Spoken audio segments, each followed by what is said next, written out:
Hi friends, welcome to NSK learning point. తెలంగాణలో రేపటి నుంచి టెట్ పరీక్షలు రాయబోతున్నటువంటి విద్యార్థులందరికీ కూడా శుభాకాంక్షలు, ఆల్ ది బెస్ట్. సో మీరు టెట్లో అత్యున్నతమైనటువంటి స్కోర్ సాధించాలని ఎన్ఎస్కే లెర్నింగ్ పాయింట్ తరపున మనస్ఫూర్తిగా కోరుకుంటున్నాం.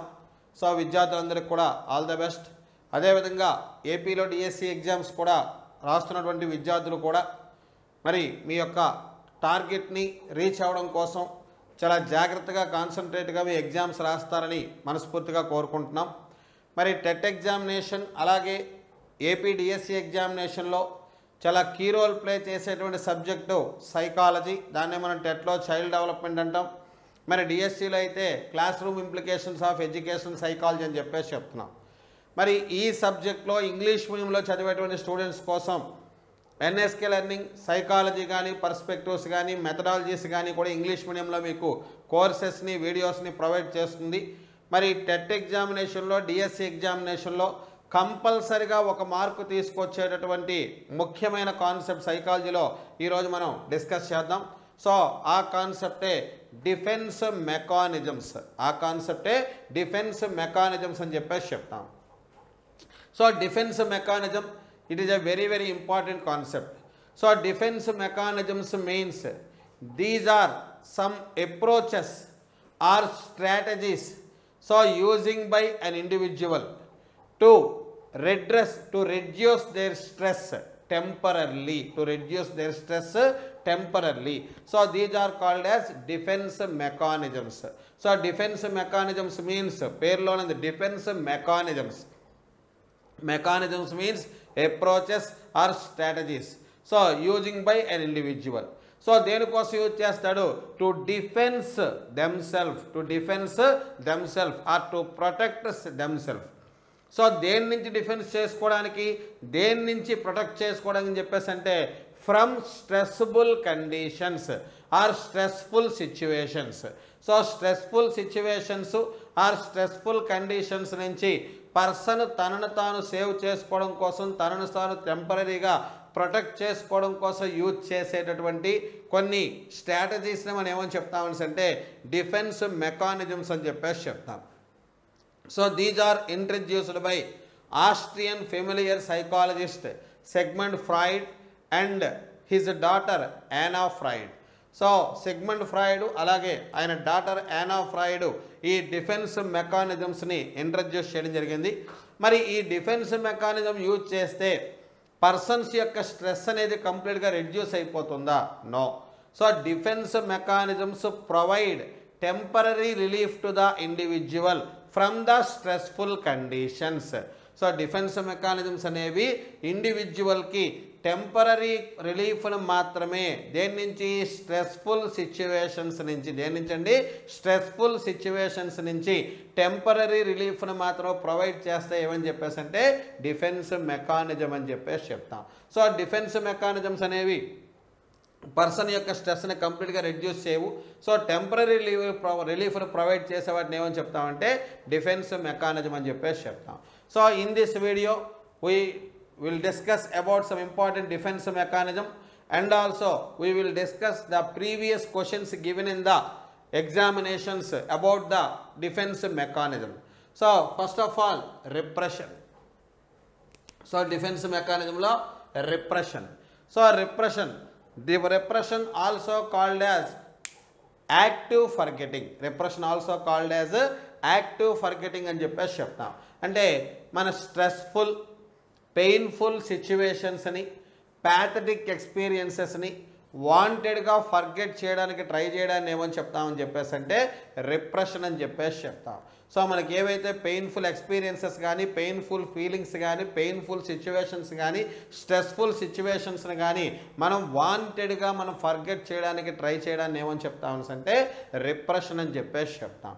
అయితే ఇక్కడ జనరల్ ఫర్గెటింగ్కి రిప్రెషన్కి చాలా డిఫరెన్స్ ఉంటుంది. So in general forgetting there is no chance to recollect the forgetting things. In general forgetting there is no chance to recollect the forgetting things, but in repression temporarily we forget, but the any situations related to face it to us, then the recall the all concepts, all the forgetting things.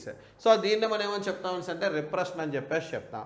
So మన painful కండిషన్స్ని, painful సిచ్యువేషన్స్ని మనం forget చేయడానికి try చేయడానికి ఏమని చెప్తాం అంటే repression అని చెప్పేసి చెప్తాం. అలాగే సెకండ్ వన్ ఏదంటే డిస్ప్లేస్మెంట్. సో డిస్ప్లేస్మెంట్, సో మన యొక్క యాంగ్రీనెస్, డిస్ప్లేస్మెంట్ అంటే moving from one place to another place. So transferring from one place to another place. So ఇక్కడ దేన్ని ట్రాన్స్ఫర్ చేస్తున్నాం? మన యాంగ్రీనెస్ని, మన ఎమోషన్స్ని మనకన్నే హై లెవెల్ పైన ఉండే పర్సన్స్ మీద కాకుండా మనకంటే లో లెవెల్ పైన ఉండే పర్సన్స్ మీద మన యొక్క ఎమోషన్స్ని, యాంగ్రీనెస్ని మనం షో చేసి మన యొక్క టెన్షన్ని, స్ట్రెస్ని రెడ్యూస్ చేసుకోవడానికి ఏమని చెప్తాం అంటే డిస్ప్లేస్మెంట్ అని చెప్పేసి చెప్తాం. సో డిస్ప్లేస్మెంట్ అని చెప్పేసి అంటే మన యొక్క కోపాన్ని, యాంగ్రీనెస్ని, ఎమోషన్స్ని మనకన్నా సుపీరియర్స్ మీద కాకుండా మన సబార్డినేట్స్ మీద, సో మనకన్నా లో లెవెల్ పర్సన్స్ మీద మనం ఎమోషన్స్ని, యాంగ్రీనెస్ని ఎక్స్ప్రెస్ చేసి మన యొక్క స్ట్రెస్ని రెడ్యూస్ చేసుకునే ప్రయత్నం చేయడాన్ని ఏమని చెప్తాం అంటే సో మనం డిస్ప్లేస్మెంట్ అని చెప్పేసి చెప్తాం. And third one projection. So projection, so projector ఏం చేస్తుంది? తన మీద పడిన దాని రేస్ని వేరొక మీడియా మీదకి అది ప్రొజెక్ట్ చేస్తుంది. అలాగే పర్సను తన యొక్క ఫెయిల్యూర్స్, తన యొక్క అండ్ ఇనెబిలిటీస్ని అదర్స్ మీదకి వాడిని ప్రొజెక్ట్ చేయడాన్ని, అదర్స్ మీదకి నెట్టివేయడాన్ని ఏమని చెప్తామని అంటే ప్రొజెక్షన్ అని చెప్పేసి చెప్తాం. సో తన ఫెయిల్యూర్స్ని అదర్స్ మీదకి చూపించడాన్ని ఏమని, అదర్స్ మీదకి అట్రిబ్యూట్ చేయడాన్ని ఏమని చెప్తామని అంటే ప్రొజెక్షన్ అని చెప్పేసి చెప్తాం. అలాగే next one rationalization. So rationalization అంటే ఏం చెప్తాం అంటే సో జస్టిఫై చేసుకోవడం, సో తన యొక్క ఫెయిల్యూర్స్ను కూడా సపోర్ట్ చేస్తూ చెప్పుకోవడం. అలాగే రేషనలైజేషన్ మరొక రకంగా కూడా చెప్తాం. ఒక గోల్ని అచీవ్ చేయాలని ట్రై చేసేటప్పుడు గోల్ అచీవ్మెంట్లో ఫెయిల్ అయితే గోల్ అట్రాక్టివ్గా లేదని క్రిటిసైజ్ చేయడాన్ని ఏమని చెప్తామంటే రేషనలైజేషన్ అని చెప్పేసి చెప్తాం. సో మన యొక్క యాక్టివిటీస్ని సపోర్ట్ చేసుకోవడం, సో మన యాక్టివిటీస్ కరెక్టా అని చెప్పుకోవడం, సో మనం గోల్ని ట్రై చేసి మనం ఫెయిల్ అయితే గోల్ అట్రాక్టివ్గా లేదని గోల్ని క్రిటిసైజ్ చేయడానికి కూడా మనం ఏమని చెప్తామంటే రేషనలైజేషన్ అని చెప్పేసి చెప్తాం. అలాగే next one regression. So regression అని చెప్పేసి అంటే బ్యాక్వర్డ్నెస్ అని చెప్పేసి చెప్తాం. అంటే పర్సన్స్ వాళ్ళ ఏజ్ కంటే తక్కువగా బిహేవ్ చేయడం, వాళ్ళ ఏజ్ కంటే తక్కువ ఏజ్ ఉండే వాళ్ళు ఏ విధంగా బిహేవ్ చేస్తారో ఆ విధంగా బిహేవ్ చేస్తూ వాళ్ళ యొక్క స్ట్రెస్ని తగ్గించుకోవడానికి ప్రయత్నం చేయడాన్ని ఏమని చెప్తామని అంటే రిగ్రెషన్ అని చెప్పేసి చెప్తాం. సో వాళ్ళ ఏజ్కి సూట్ అయ్యే విధంగా కాకుండా అంతకంటే చిన్నగా బిహేవ్ చేస్తూ వాళ్ళ యొక్క స్ట్రెస్ని రెడ్యూస్ చేసుకునే ప్రయత్నం చేయడాన్ని ఏమని చెప్తామంటే మనం రిగ్రెషన్ అని చెప్పేసి చెప్తాం. అలాగే కాంపెన్సేషన్. సో కాంపెన్సేషన్ అంటే ఏం చెప్తాం? ఇది లాస్ అయ్యావు కాబట్టి ఇది తీసుకో, లేదా దీనికి బదులుగా ఇదని చెప్పేసి చెప్తాం. సో ఒక సెక్టార్లో, ఒక పర్టికులర్ సెక్టార్లో ఇనేబిలిటీ ఉన్న పర్సను లేదా ఫెయిల్ అయినటువంటి పర్సను ఆల్టర్నేటివ్గా అనదర్ సెక్టార్ని సెలెక్ట్ చేసుకొని ఆ సెక్టార్లో సక్సెస్ అవ్వడాన్ని ఏమని చెప్తామని చెప్పేసి అంటే కాంపెన్సేషన్ అని చెప్పేసి చెప్తాం. సో ఒక సెక్టార్లో ఇనేబిలిటీ ఉన్న పర్సన్ ఆల్టర్నేటివ్గా మరొక అనదర్ సెక్టార్ని సెలెక్ట్ చేసుకొని ఆ సెక్టార్లో సక్సెస్ అవ్వడాన్ని ఏమని చెప్తామని అంటే కాంపెన్సేషన్ అని చెప్పేసి చెప్తాం. అలాగే ఫ్యాంటసీ. సో ఫ్యాంటసీ అని చెప్పేసి అంటే డే డ్రీమ్స్ అని చెప్పేసి చెప్తాం. సో ఏదైనా గోల్ అచీవ్ చేయాలనుకునేటప్పుడు ఆ గోల్ అచీవ్ చేసే ప్రయత్నం చేయకుండానే మనం అదేదో ఆల్రెడీ అచీవ్ అయిపోయినట్టుగా దాని ఫ్రూట్స్ మనం ఎంజాయ్ చేస్తున్నట్టుగా సో మన డ్రీమ్స్లో మనం లైఫ్ని కంటిన్యూ చేయడాన్ని ఏమని చెప్తామంటే ఫ్యాంటసీ అని చెప్పేసి చెప్తాం. సో ఫ్యాంటసీ అనేది వెరీ డేంజరస్ డిఫెన్స్ మెకానిజం అని చెప్పేసి చెప్తాం. డిఫెన్స్ మెకానిజం అన్నింటిలో కూడా వెరీ డేంజరస్ డిఫెన్స్ మెకానిజం ఏదని చెప్పేసి అంటే ఫ్యాంటసీ అని చెప్పేసి చెప్తాం. అలాగే సబ్లిమేషన్. సో సబ్లిమేషన్ అని చెప్పేసి అంటే ఒక పర్సను ఒక సెక్టార్లో ఫెయిల్ అయితే ఆ సెక్టార్ యొక్క ఎఫర్ట్ని అనదర్ సెక్టార్కి డైవర్ట్ చేసి సక్సెస్ అవ్వడాన్ని ఏమని చెప్తామని అంటే సబ్లిమేషన్ అని చెప్పేసి చెప్తాం. ఒక రకంగా సబ్లిమేషన్ అనేది పాజిటివ్ డిఫెన్స్ మెకానిజం అని చెప్పేసి చెప్పొచ్చు. సో ఇక్కడ కాంపెన్సేషను సబ్లిమేషన్ ఒకలాగా ఉన్నట్టు కంప్లీట్గా డిఫరెన్స్ ఉంది. కాంపెన్సేషన్లో ఒక సెక్టార్లో ఫెయిల్ కంప్లీట్గా అనదర్ న్యూ సెక్టార్ని సెలెక్ట్ చేసుకొని అందులో సక్సెస్ అయితే దాన్ని ఏమని చెప్తామంటే కాంపెన్సేషన్ అని చెప్పేసి చెప్తాం. మరి ఇక్కడ సబ్లిమేషన్ అని చెప్పేసి అంటే సో ఒక సెక్టార్లో ఎఫర్ట్ చేసి ఆ సెక్టార్లో ఫెయిల్ అయితే అదే ఎఫర్ట్ని అనదర్ సెక్టార్కి డైవర్ట్ చేసి సక్సెస్ అవ్వడాన్ని ఏమని చెప్తామని అంటే సబ్లిమేషన్ అని చెప్పేసి చెప్తాం. అలాగే మరి విత్డ్రాన్. సో ఏదైనా ఒక గోల్ అచీవ్ చేయాలని ట్రై చేయకుండా, సో మనం అటెంప్టే చేయకుండా గోల్ నుంచి విత్డ్రా కావడాన్ని ఏమని చెప్తామని అంటే విత్డ్రాన్ అని చెప్పేసి చెప్తాం. సో మనం ఎగ్జామ్ రాస్తే రిజల్ట్ వస్తుందా రాదో తెలుస్తుంది. అసలు ఎగ్జామే రాయకుండా విత్డ్రా అయిపోయి సో ఎగ్జామ్ రాయడం వల్ల ప్రయోజనం లేదని చెప్పేసి విత్డ్రా అవడాన్ని ఏమని చెప్తామని చెప్పేసి అంటే విత్డ్రాన్ అని చెప్పేసి చెప్తాం. అలాగే reaction formation.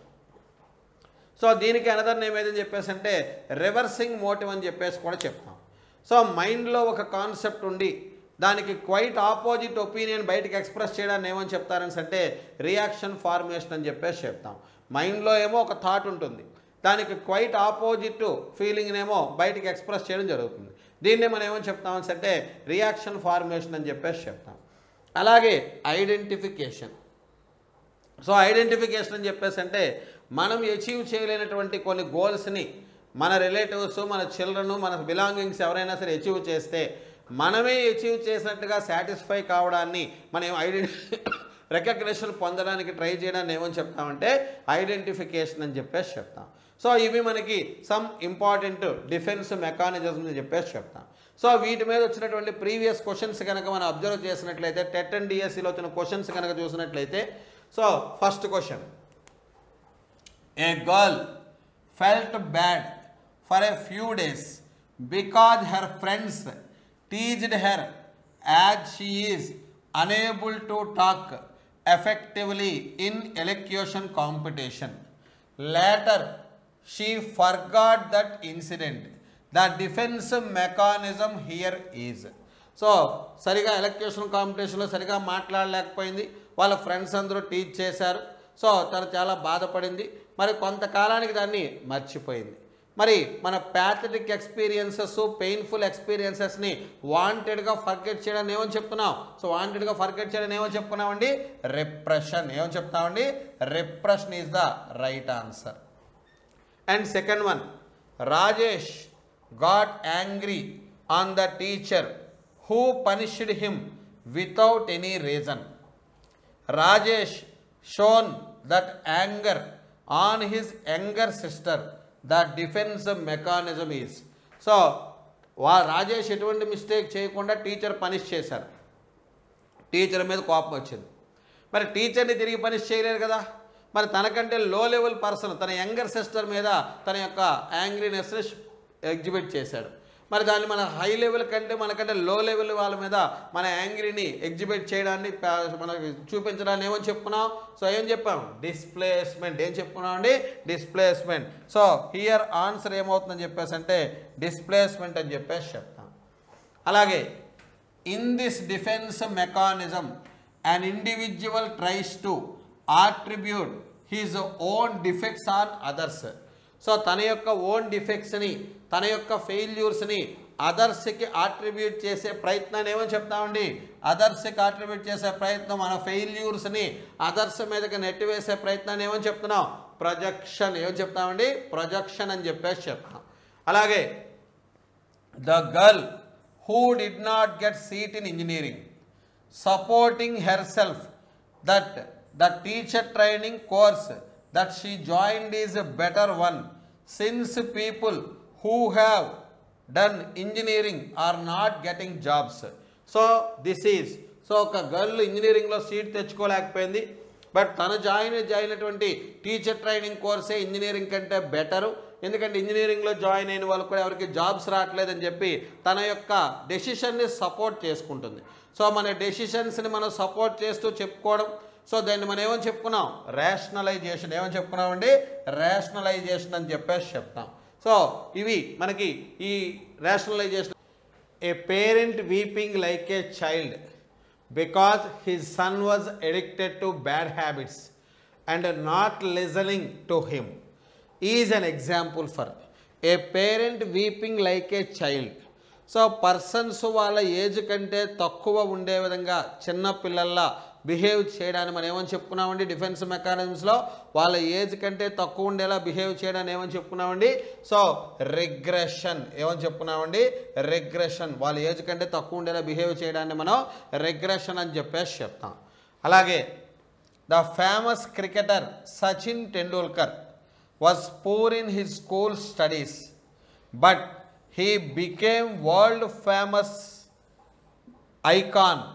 So world famous icon in cricket. So Sachin Tendulkar studies lo weak, but world famous cricketer అయ్యారు. సో ఒక సెక్టార్లో వీక్గా ఉన్న పర్సన్ ఆల్టర్నేట్గా మరో సెక్టార్ని సెలెక్ట్ చేసుకొని ఆ సెక్టార్లో సక్సెస్ అవ్వడాన్ని మనం ఏమని చెప్తామండి? So compensation. ఏమని చెప్తాం? కాంపెన్సేషన్ అని చెప్పేసి చెప్తాం. సో కాంపెన్సేషన్ అని చెప్పేసి చెప్తాం. అలాగే next question. A girl who preparing for medical entrance exam imagines that she had become a doctor, got a good practice and earning lot of money.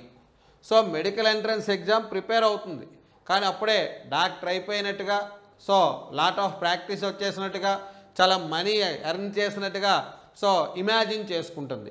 So మనం అచీవ్ చేయలేని వాటిని ఇమాజిన్ చేసుకుంటూ life lead చేయడం ఏమని చెప్పుకున్నాం? Fantasy. So fantasy very dangerous defence mechanism అని కూడా చెప్పుకుంటాం.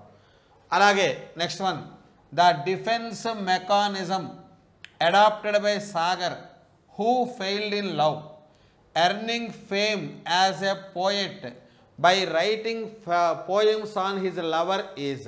సో సాగర్ అనేవాడు లవ్లో ఫెయిల్ అయ్యాడు, బట్ తన లవర్ మీదే సాంగ్స్ రాసి ఫేమస్ పోయిట్గా ఫేమ్ అయ్యాడు. సో ఒక సెక్టార్లో మనం ఎఫర్ట్ చేసి ఫెయిల్ అయితే అదే ఎఫర్ట్ని ఆల్టర్నేట్ సెక్టార్కి మనం డైవర్ట్ చేసి సక్సెస్ అవ్వడాన్ని మనం డిఫెన్స్ మెకానిజం కూడా చెప్పుకున్నాం. దాన్ని మనం ఏమని చెప్తామంటే సబ్లిమేషన్. సో ఒక సెక్టార్లో పూర్ పెర్ఫార్మెన్స్ ఉంటే ఆల్టర్నేట్ సెక్టార్ని సెలెక్ట్ చేసుకుని అందులో సక్సెస్ అవ్వడాన్ని ఏమన్నాం? సో మనం కాంపెన్సేషన్ అన్నాం. అలా కాకుండా ఇందులో ఏం చెప్తున్నామని చెప్పేసి అంటే ఒక సెక్టార్లో ఎఫర్ట్ చేయాలని ట్రై చేసి ఫెయిల్ అయితే ఆ ఎఫర్ట్ని అనదర్ సెక్టార్కి డైవర్ట్ చేసి సక్సెస్ అవ్వడాన్ని ఏమని చెప్తామని అంటే సబ్లిమేషన్. ఏం చెప్తామండి? సబ్లిమేషన్ అని చెప్పేసి చెప్తాం. Next one, Rajesh who reached his relatives house at lunch time telling that he had taken his lunch even though he is feeling hungry. So Rajesh వాళ్ళ రిలేటివ్స్ ఇంటికి లంచ్ టైంకి వచ్చాడు. వాడు ఆకలిగా ఉన్నప్పటికీ కూడా, హంగ్రీగా ఫీల్ అవుతున్నప్పటికీ కూడా హ్యాడ్ టేకన్ లంచ్ అని చెప్పేసి చెప్పాడు. సో ఒరిజినల్ ఫీలింగ్స్కి క్వైట్ ఆపోజిట్ ఫీలింగ్స్ని బయటికి ఎక్స్ప్రెస్ చేయడానికి మనం ఏమని చెప్తామంటే రియాక్షన్ ఫార్మేషన్ అంటాం, లేదా దీనికి అనదర్ నేమ్ ఏదంటే రివర్సింగ్ మోటివ్ అని చెప్పేసి చెప్తాం. రియాక్షన్ ఫార్మేషన్ లేదా దీనికి అనదర్ నేమ్ ఏదంటే రివర్సింగ్ మోటివేషన్ అని చెప్పేసి మోటివ్ అని చెప్పేసి చెప్తాం. Next, A person even though he didn't become a collector was happy that his friend became a collector and felt that he also became a collector. So ఒక person వాడు collector అవ్వలేకపోయినప్పటికి కూడా వాళ్ళ friend collector అయితే వాడే collector అయినట్టుగా happy feel అయిపోతున్నాడు. మనం achieve చేయలేని వాటిని మన బిలాంగింగ్స్, మన ఫ్రెండ్స్, మన ఫ్యామిలీ మెంబర్స్ అచీవ్ చేస్తే దాన్ని మనమే అచీవ్ చేసినట్టుగా ఫీల్ అవ్వడాన్ని మనం ఏమని చెప్పుకున్నామండి? ఐడెంటిఫికేషన్. ఏం చెప్పుకున్నామండి? ఐడెంటిఫికేషన్. సో ఇవి డిఫెన్స్ మెకానిజమ్స్. సో టెట్లో కానీ అలాగే డిఎస్సిలో కానీ కంపల్సరీగా క్వశ్చన్స్ వచ్చేటువంటి కాన్సెప్ట్. మరి కాబట్టి ఈ వీడియోని చాలా జాగ్రత్తగా యూటిలైజ్ చేసుకోండి. సో మన వీడియోస్ని లైక్ చేయండి, షేర్ చేయండి, మీ ఫ్రెండ్స్ అందరూ కూడా దీన్ని వీడియోని షేర్ చేయండి. NSK learning point YouTube channel subscribe చేసుకోండి. మరి త్వరలో తెలంగాణ రాబోయే నోటిఫికేషన్స్కి సో ఇంగ్లీష్ మీడియం స్టూడెంట్స్కి మొత్తం సైకాలజీ, పిఐఈ, పెడగాగీస్ అన్నీ కూడా ఎన్ఎస్కే లెర్నింగ్ యాప్లో మనకి అవైలబుల్ అవుతున్నాయి. అలాగే ఏపీపీఎస్సీ రిలీజ్ చేయబోయే నోటిఫికేషన్స్ కూడా ఎన్ఎస్కే లెర్నింగ్ యాప్లో మనకి కోర్సెస్ అనేవి అవైలబిలిటీలో రాబోతున్నాయి. Thank you friends.